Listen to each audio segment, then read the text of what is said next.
Greetings from future yams. I just wanted to be able to put out there before we begin the video. Thank you so much for your support, your viewership, and overall patience, and including the fact that we reached over halfway of 1,000 subscribers. We're at 600 currently. That is an unfathomable number to me. If I think about it a little bit more, I'm gonna lose my mind. I just want to be able to express the thanks that I can give. We're gonna try and shoot for weekly uploads, lessen the creative process stress. That is the goal for the rest of the year, and hopefully I can continue to see more of you and this channel continue to grow, and the community we build a little bit more community. I just want to thank you guys again for 600 subscribers. Let's get on with the video. So this is what they did with Agatha All Along's plot. For fans of the show, please refer to my previous video, What Reviewers Wish You Knew or Understood. However I end up titling the video, go watch that before you watch this, so you kind of understand where I'm coming from. For the rest of us, here we go again.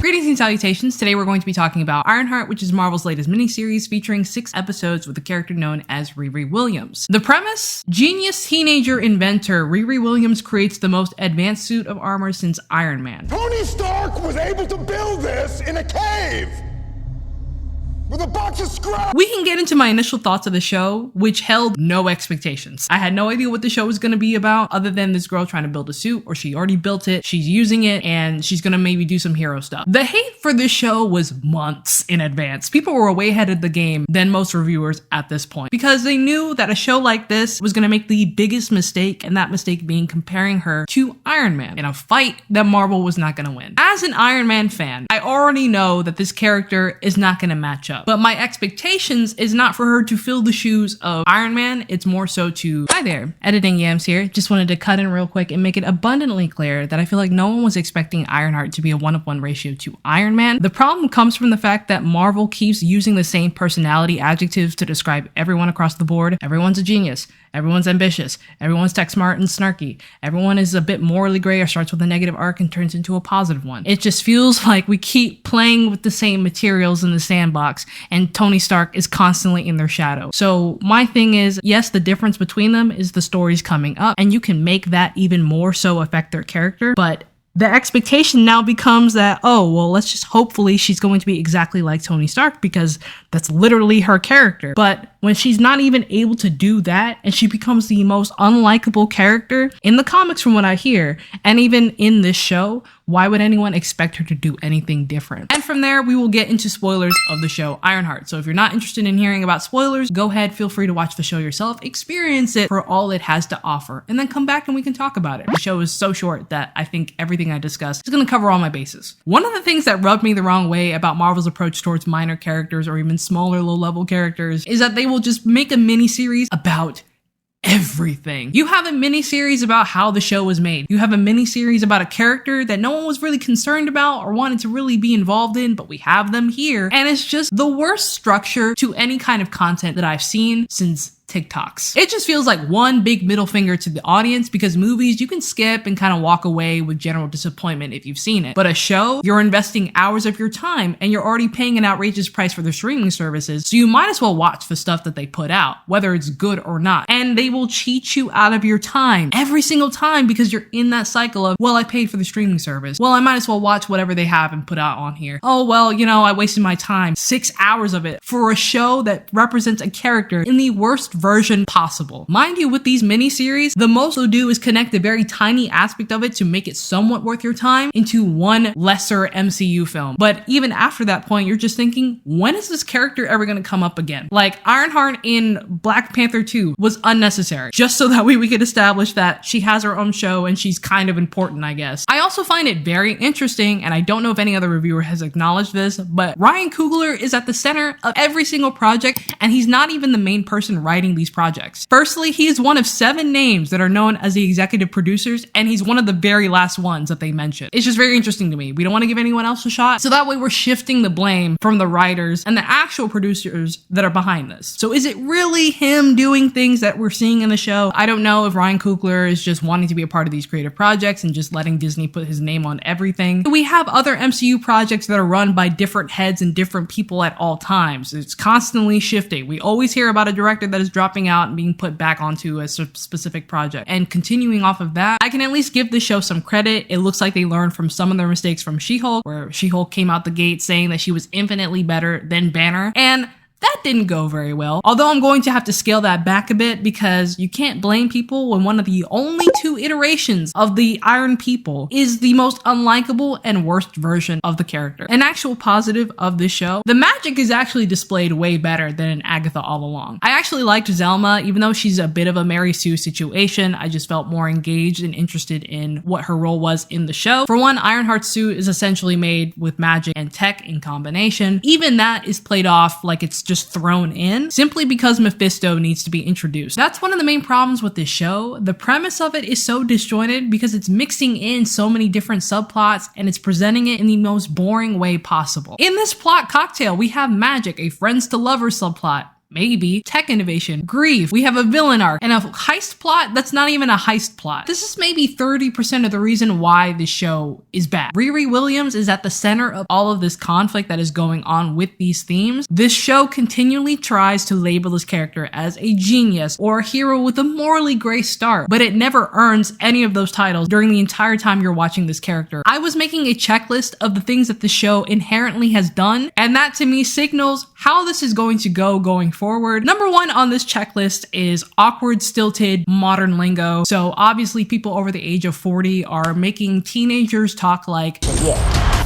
who the hell else would it be, bitch? Number 2 on my list is out of place atmospheric music. Typically, if Ironheart is making some sort of equipment or whatever, or she's fighting somebody, you're gonna have Glorilla playing in the background. Number 3 is characters whose traumas are blatantly expressed throughout the show. So they are beating you over the head about the fact that this character is traumatized or they're dealing with a very sad situation. This can branch off into a couple things. They can feel small or disregarded. They can feel like they have a lack of resources, or overall just have a tragic backstory that backs up pretty much everything that they do going forward. And lastly, committing crime instead of putting the fries in the bag. Ironheart committed all of these things within episode 1. And it's not like none of these themes can be done or none of these checklist items can be done and kind of, skewed or whatever, but it's the fact that all of it is presented in a sloppy Joe fashion, so none of it is redeemable and it in fact enhances all the problems that it has. From what I can interpret from the show, Riri is meant to be presented as a complex character. She is your standard genius trope, but she is constantly being overwritten by the fact that she is an idiot and doing idiot things. Riri, with no plan of action, decides to randomly drop by a black market arms dealer to get some military grade tech, then worries about this complete stranger at this point killing her after she jumps in a car with him and drives to an unknown location. And because she lacks resources, she goes ahead and joins a selfish extortionist group who tried to kill her on day 1, which was just the interview, and also hurt people. And the most irritating actions that end up kicking all of this off is that because she has this internal conflict of not wanting to feel small or disrespected by other people, she decides to get kicked out of an Ivy League school who gave her grants upon grants 4 years to mess around and find out while she was doing other people's homework versus her own to contribute to a degree, which would have given her the resources she would have wanted, and decided not to do those things and ended up getting kicked out. That, and she also didn't want to get a part-time job while she was in university and would have provided her the money she would have needed. You're telling me an Ivy League school, which provides you way more resources than your average college campus, gives you an entire lab facility for you to work on your specific project, and you're complaining about not having enough resources and feeling small and disregarded by society. You could have just put the fries in the bag and make the money on the side. You could have scraped the top off of that grant money. There's nothing you could have possibly told me to make me think that this character did what she had to do. Even if that was the only mistake that this show ended up making, her motivations do not match her decisions going forward. She wants to help people, but she joins a heist group that ends up hurting people. There's also a lot of times where she just ends up saying like, oh, I do this because I can. I do this because I can. And yes, it's supposed to reminisce on the fact that her stepfather had said, oh yeah, I took apart this engine because I can. That's essentially the memory that she has. But my thing is, you also said that he takes apart things so he can learn how to fix them in the end. Why are we using this phrase? What are we doing? Because we sound just stupid, which makes the Mephisto plotline even worse because any chance or opportunity for character growth is completely undercut by the decision she ultimately makes to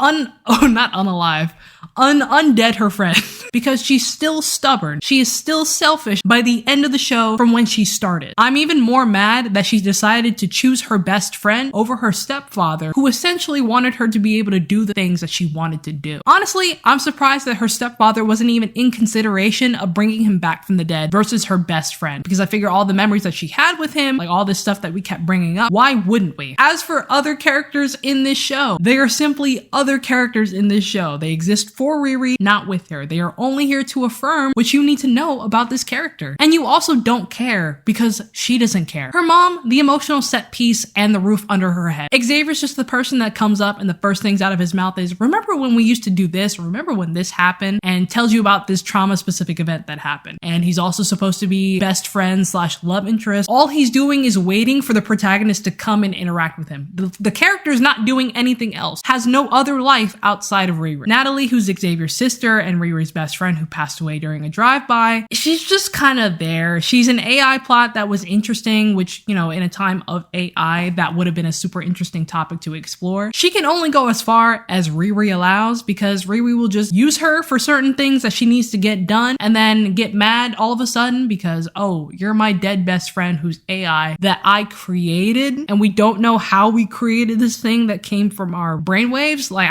I don't understand. And Zeke is just a 17-year-old plotline that they decided to randomly pick up to put at the forefront of the show and is strangely the only interesting character that they've managed to come up with during this entire thing. And I hate to say it, but this is the second Black IP that we've had that focuses solely on wrapping up a character arc that happened 20 years ago. I don't want to be that person.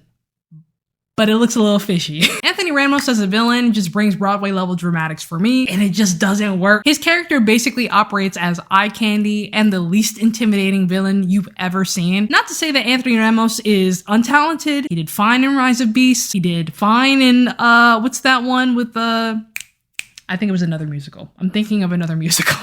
I think it's In the Heights. He did fine in those productions that I've seen.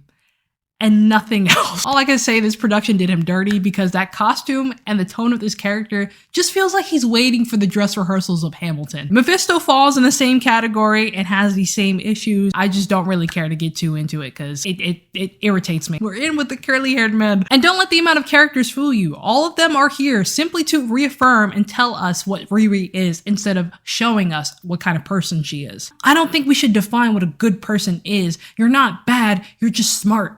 I legitimately want to crawl into my skin. And it leaves so much to be desired because there's no real conflicts or stakes that are happening. And even if you're interested in an iota of what is going on, they solve it within the first 6 seconds of the episode next to it. So I'm just thinking there's no real character conflicts. There's nothing that is substantial in causing issues within Riri's life. In episode 3, or at least I think it's episode 3, Riri ends up indirectly killing John, who is the Hood's cousin. And within the same episode, this man is receiving visions from who we presume and is Mephisto, and immediately gets revealed that Riri was the one that killed him. Okay, cool. Now we know he's just gonna be coming after Riri. When Riri drops out of college to join an extortionist group, because essentially that's what she did, her mom is not gonna show any kind of concern or butt heads with her because the situation is crazy. When Riri uses Xavier's dead sister as AI, he has a valid crash out. And in the next episode, they end amicably. Riri literally puts Zeke in prison after she left behind a military-grade weapon at a crime scene, at a crime she committed, and proceeds to ruin this man's entire life, who wanted to just make ethical tech, and after he had the most valid crash out, turned himself into a supervillain, and then went on to beat the brakes off of her iron suit, got to the point where he said, you know what? I'm gonna let you go. And now they have the nerve to make it an arch nemesis vibe.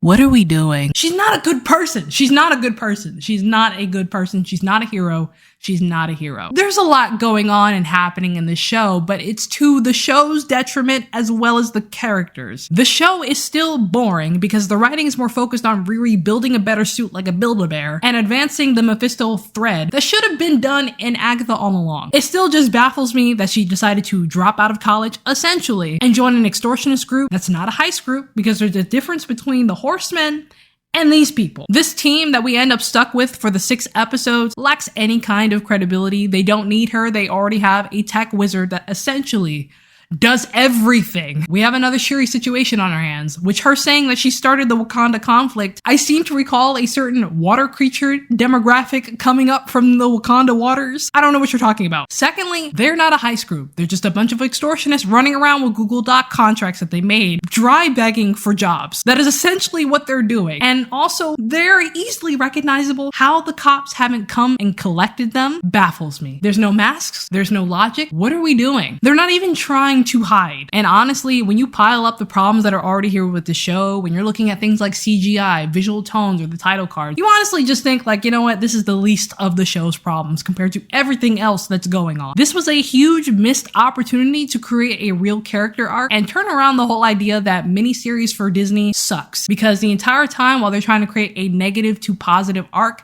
it never happened. We can all agree that Tony Stark profited on making dangerous weapons that was distributed internationally. But as soon as he saw the destruction that was being caused by the things he built or the things that he was helping distribute, he immediately changed his ways. But also, yes, it doesn't undo the things that he's done previously. But those actions in Iron Man 1 was undercut by a worse character who was still doing those things. So everything made sense. You could see the arc built up. So sure, this show has ideas and I can probably end up cherry picking the ones that I ended up liking, but overall, it's all buried by weak execution and character worship that they end up doing throughout this miniseries. Therefore, Ironheart falls underneath a health code violation. This was a waste of my time. Every bite was a bad decision. The kitchen is closed. Case is done. Maybe I'd give Ironheart a better ranking if all the tomfoolery was a little bit more spread out and every episode didn't feel like an uppercut in 6 hours, but you live and you learn. But what do you guys think? Did you like Ironheart? Did you not like Ironheart? Let me know in the comments down below, along with your thoughts, theories, and inquiries. If you enjoyed this video, be sure to give it a like, and if you want to see more, be sure to subscribe. And while you're down there, be sure to check the description for portals to new endeavors, because fun stuff happens there sometimes. But anyway, I hope you guys have a lovely day,